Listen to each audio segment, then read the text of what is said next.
you have to look at the 5-year trend with building permits, and certain things skew that. I did increase it by $10,000 this year, just by looking at some of the trends.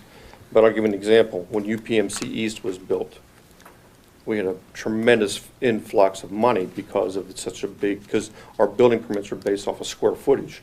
You build a hospital, you get a lot of money for it. Last week, Bechtel Bettis picked up their building permit. It was $90,000. So that's going to skew it. A few years ago, you had the movie theater at the mall, Cinema. It skews your permit. So it's a good thing, but also for historical data, it skews it. So, but I am increasing it by $10,000 on the revenue page. That's the only thing for that. The expenses for 2,300, and again, if you look at your sheet under the 2,300, it tells you who's in those departments and the retirees that are part of those departments. So if you want to look at expenditures on page 46 and 47, there is no changes outside of health care and wages. So things that I have control of, there are no changes for the Department 2,300. Any questions? Okay. If we get on to the next department, 2,350, for building inspection, fire prevention, again, there's a list of the employees that are in that department and the retirees. There is no revenue section for 2,350, so we go to the expenditure, page 48 and 49.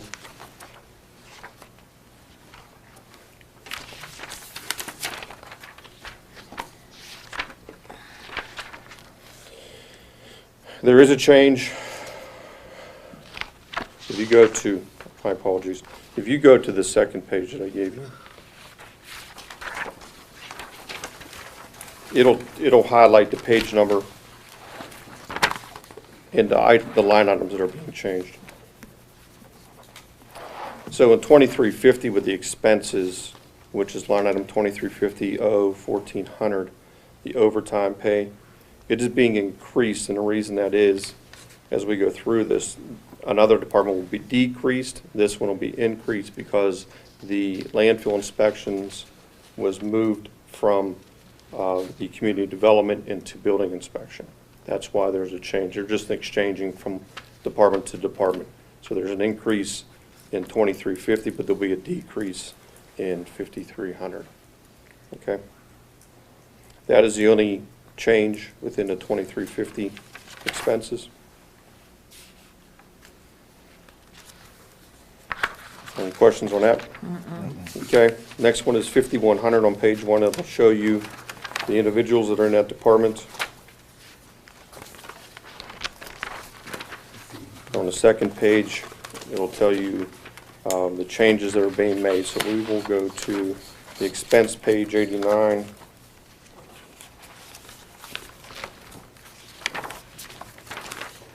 There are two line items, 5,100, 1,400, which is the overtime. Again, what we just talked about, there's a reduction in the overtime because it was moved into a different department. And then under 5,100, 2,110, the consultants slash contractors, it's a reduction from 54,000 to 36,000. That 36,000 is composed of our third-party grass cutting that we do in summertime. It's also going to cover what is the remaining part of the comprehensive plan. We paid some of it in 2017, and the rest will be in 2018. And there is also some money allocated for third-party help for the revisiting the zoning ordinance. And the grass cutting is for the violations and for people that have just left their properties abandoned? That's correct. Am I correct? That's correct. Okay. And the third-party help for the zoning document, Yes, sir. like through which what kind of company does this? Well, in the past, we used a single individual. His name is Lee Mueller. We did that actually through an RFP back in 2010. We have had not any contact with Lee over the last year, actually year and a half. I don't even know if he's interested anymore. We were thinking about reaching out to him to see if he is still interested in him, because he was part of the initiation of this, so he wouldn't be much of a learning curve for him. That's the intent. Understood. Thanks. Thank you. Okay, any questions for 5100? Okay, 5200, there are no changes at all. And that's on pages 90 and 91. It's a very small budget, it's for the planning commission, there's no changes. The next one is 5300. 5300 is for the zoning hearing board. If you want to go to the expense page 93.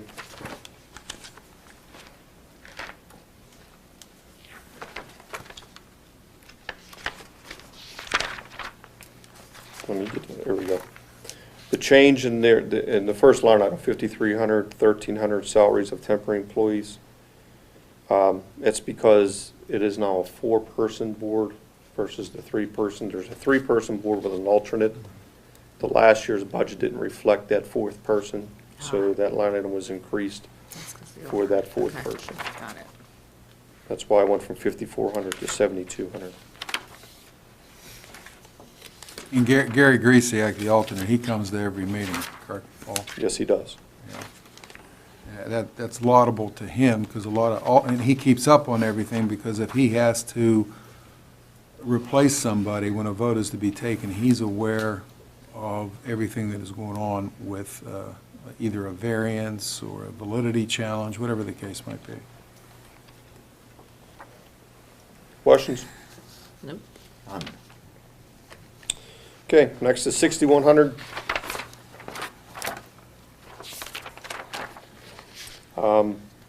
The only changes, let's go to the expense pages 95.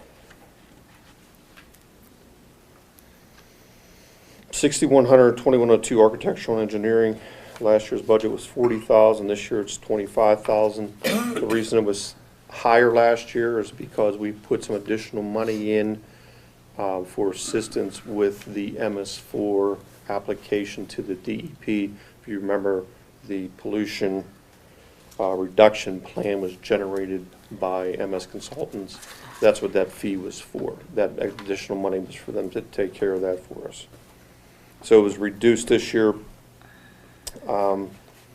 Some of this has to do with the inspection of the West Patty Lane signal whenever it gets up and running.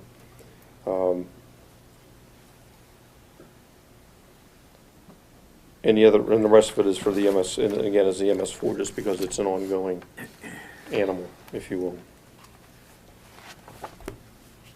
And the last item is 6,100, 5,302 engineering and scientific equipment.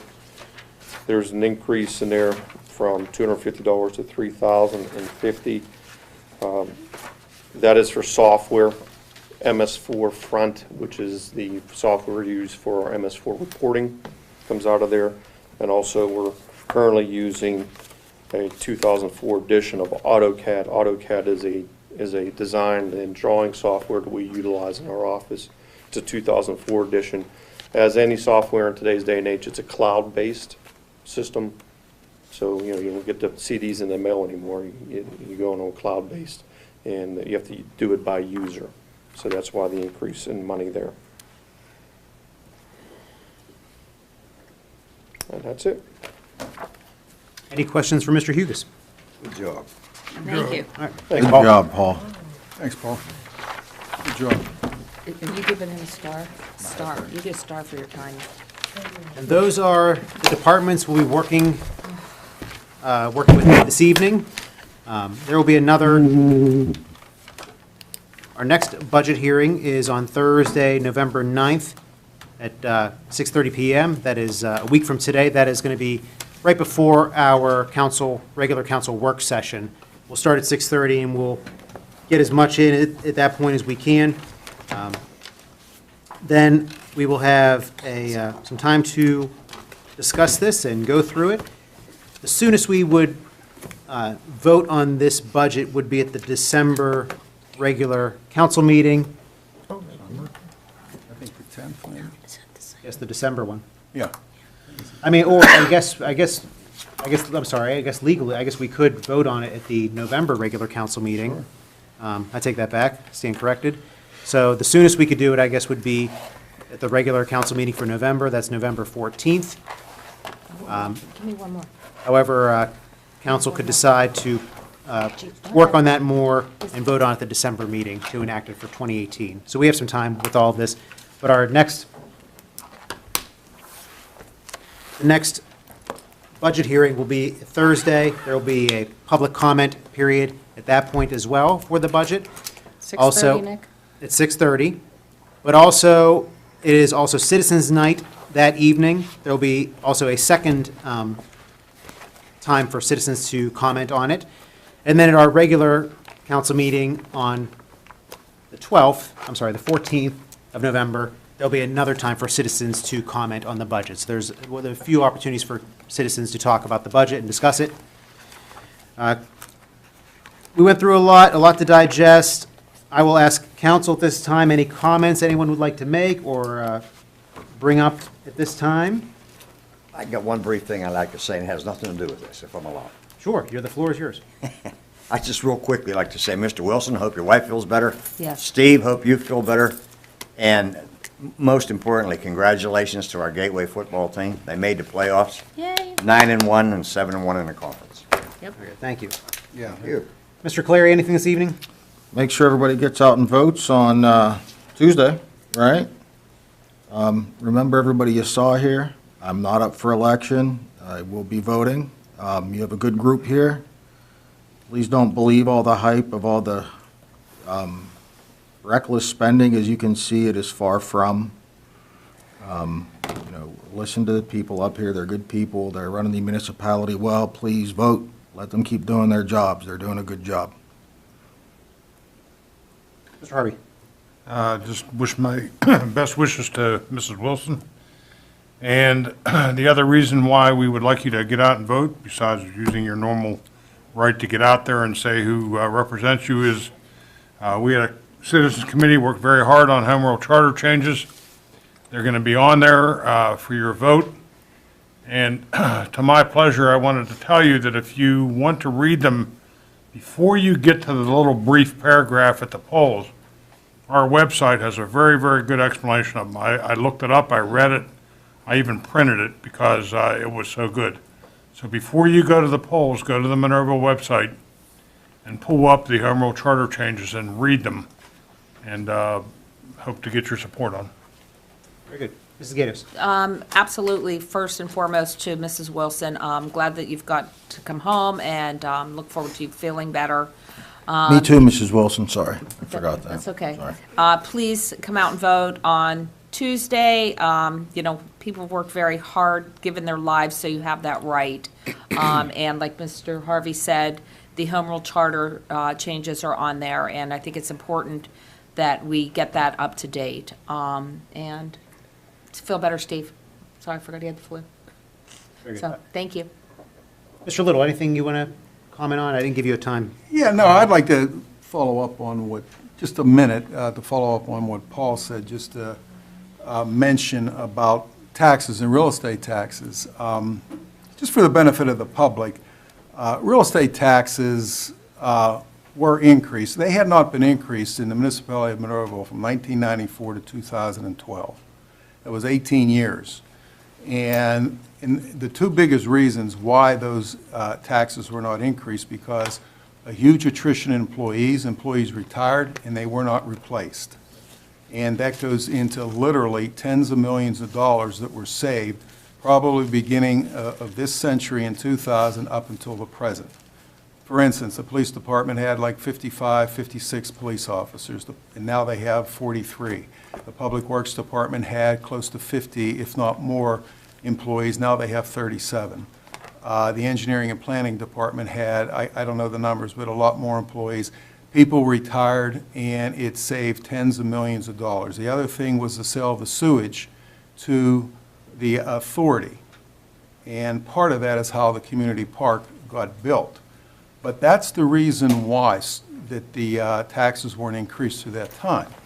Now, what happens is that sooner or later you have a day of reckoning, and that day of reckoning started in the late 2008, 2009, and taxes should have been increased incrementally to some degree. They weren't. They were taking out of the coffers of a fund we had for the recreation center up at the park. And that was depleted, so you come to a point of you either raise taxes or you cut services. And so, beginning in 2012, there was an increase of taxes because if you did that, you were going to cut services. You know, one of the things, we live in a representative democracy, and every council that sits up here, this one, a previous one, or future one, they have to listen to the people. And I believe we as a staff, and this is a council, I think they have tried to do that. And from my recollection, going back to 2014 was a watershed moment in this community. And yes, there were taxes raised, but in 2012, out of 130 municipalities in Allegheny County, we were 8th, lowest or highest, however you want to look at it, with 2 mills. With the increase of taxes where we are now at 4 mills, we're 35th, okay, out of 130 municipalities. So our real estate taxes are not out of line. We're still in the lower 1/3 percentile. All right, now, there were a lot of employees here, and they were cut, and quite frankly, a lot of them, they were fat, and they were taken out.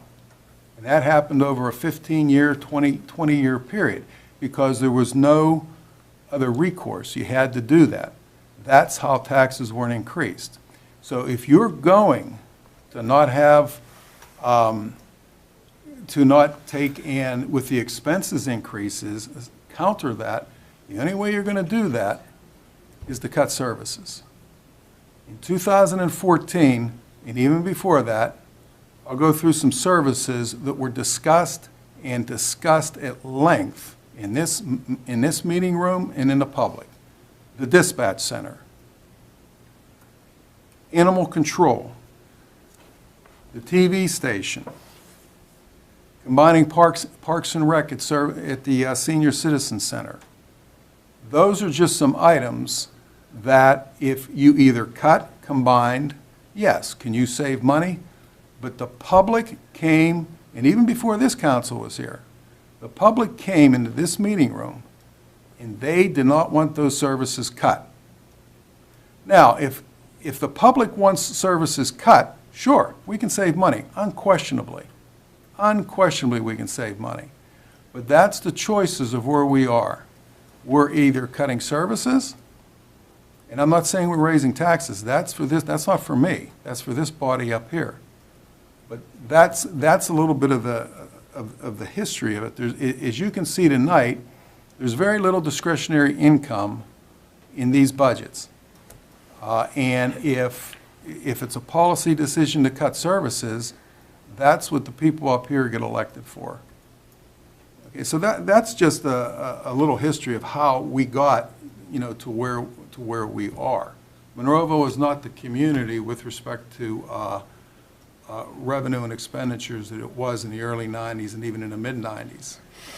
It's grown in a different direction. We're starting to gain some businesses where 5 years ago we were starting to lose them. And you can go on to our comprehensive annual financial report, which is on our website, and you can look at, in the back there, there's all kind of charts and graphs about the net worth over a 20-year period. I think it's a 10-year period, not 20, and how our net worth, not net worth, what's it? It's not net worth. Well, whatever. It is net worth. That's in a private, but in the public sector, it's termed a little differently. But it started through a 10-year period going down, and only in the last 2 or 3 years, it has started to increase because our fund balance has been increasing. Why? Because we haven't replaced employees, but now we're going to start to. And this, the department heads have done a very good job of keeping their budgets in line. So that's, and also the tax office has done a good job with auditing on the business privilege tax and the mercantile tax. So those are the reasons why we're starting to have a decent and healthy fund balance coming back up. So those are some of the items, a little bit of the history of where we are, okay, and obviously where we're gonna, plan to go. So, Thank you. A lot less eloquently, can I add one more thing to that? Go ahead. I'm just not as eloquent as Mr. Little is. So when you hear these candidates saying that they're going to increase the police force and buy dogs and not raise taxes, it's hogwash. It's just not going to happen, guys. These department heads have squeezed every bit of water out of every stone that could possibly happen. Pay attention to these meetings, because what they're telling you just can't happen. There's no magic here, guys. It's dollars and cents. Thank you, gentlemen, and, yeah, Mr. Little went through all of it, thank you very much. I mean, I believe this council has made the commitment to preserve our services. One thing I've definitely have, learned, being involved with the Joint Comprehensive Plan with Wilkins and Churchill, that other communities really, they would love to provide what we provide our residents, and if we, as Mr. Little said, if we were to cut services, we could save money, but we would never be able to get those services back. And also, too, that if we cut services, it just gets pushed back onto the residents somehow, some way, eventually. Our current millage rate, the 4 mills, it also includes your refuse collection, where a lot of communities, they pay refuse through a private collector. That could easily be $20 a month, $240 a year. Whereas, once again, the $100,000 home pays $400 for everything that we've been talking about, everyone this evening, our senior center, our IT department, cable TV, Parks and Rec, all the other departments, Public Works, library, you just go down the list of what we get for our tax millage rate. And once again, this council has been committed to preserving those services. It's really what makes a great foundation for a community. Other communities that we've been involved with, they would love to have the services we provide, and they're trying to find ways to add services that we provide. And but this budget continues to provide them, and it provides them without a tax increase for this year. We still have more time to talk about the budget. We're going to be going through more line items. And with that, very briefly, I'll echo some other council people's comments about Mrs. Wilson. Hope she's feeling better. Mr. Duncan, he's out this evening. And a big thanks to all the staff that presented and all the staff that got this budget up to where it needs to be. Everyone involved. It's a big document, a lot of work, so tip of the hat to everyone involved with that. And don't forget to vote on Tuesday. And with that, I will seek a motion to adjourn. Motion. Second. All in favor? Aye. Aye. Good night.